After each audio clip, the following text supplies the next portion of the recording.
Hello guys, welcome to my channel. आइए आज हम बात करते हैं ऑस्टियो अर्थराइटिस के बारे में। सबसे पहले इसकी डिफिनीशन के बारे में जानेंगे, देन इसकी इटियोलॉजी यानी कॉज के बारे में जानेंगे, उसके बाद से पैथोलॉजी, साइन एंड सिम्टम के बारे में जानेंगे, उसके बाद से इन्वेस्टिगेशन, देन ट्रीटमेंट के बारे में जानेंगे। तो सबसे पहले इसके डिफिनीशन को हम डिस्क्राइब करते हैं। It is the most common joint disorder. This is characterized by degeneration of articular cartilage and formation of bony outgrowth at the edge of the affected joints.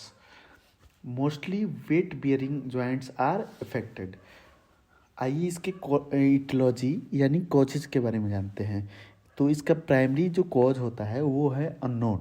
Secondary जो कॉज ऑस्टियोआर्थराइटिस का होता है वो जो है systematic factor होता है, जो कि पहला है डेवलपमेंटल फैक्टर।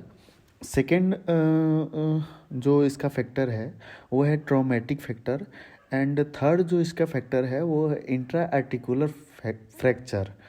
एंड फोर्थ जो इसका कॉज है वो है metabolic factor and occupational factor and hereditary factor.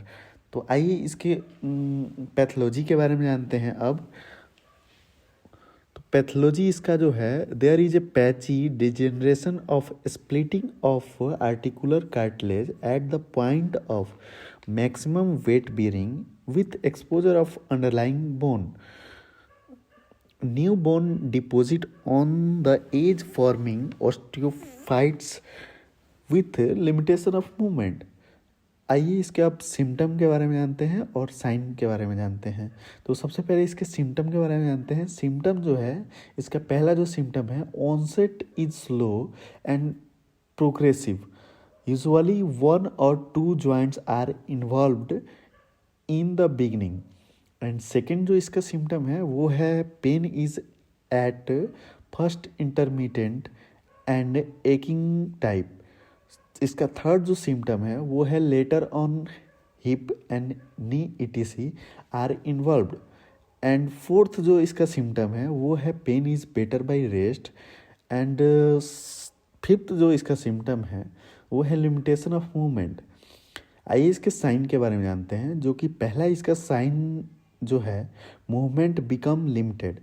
And second जो साइन है इसका, knee and other weight bearing joints are involved first, crepitus may be felt.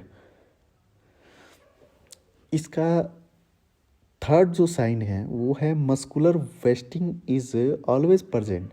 And fourth जो इसका साइन है वो है हेबर्डन्स नोट्स, जो कि on dorsal aspect of distal interphalangeal joint and proximal interphalangeal joints. आइए इसके इन्वेस्टिगेशन के बारे में जानते हैं। इन्वेस्टिगेशन में आप इसका ब्लड एग्जामिनेशन करा सकते हैं, जो कि नॉर्मल एंड निगेटिव रोज वाला टेस्ट, राइज्ड ईएसआर में भी देयर। एंड सेकेंड जो इसका इन्वेस्टिगेशन है वो है x-ray, which is narrowing of joint space, osteoporosis, osteophytes, lipping bone ends, thick dense subchondral bone and bone cyst may be seen. Generally यही पाया जाता है।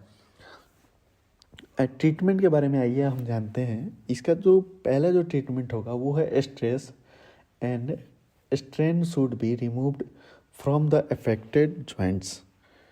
Rest to the body till pain subside.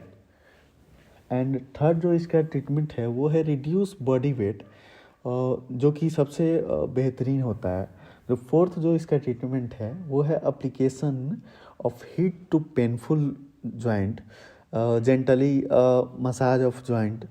And treatment जो fifth है वो है hydrotherapy. And six और last जो ट्रीटमेंट है वो है आइसोमेट्रिक एक्सरसाइजेज। तो ये था आपको ऑस्टियो अर्थराइटिस, जिसके बारे में हमने एक्सप्लेन किया।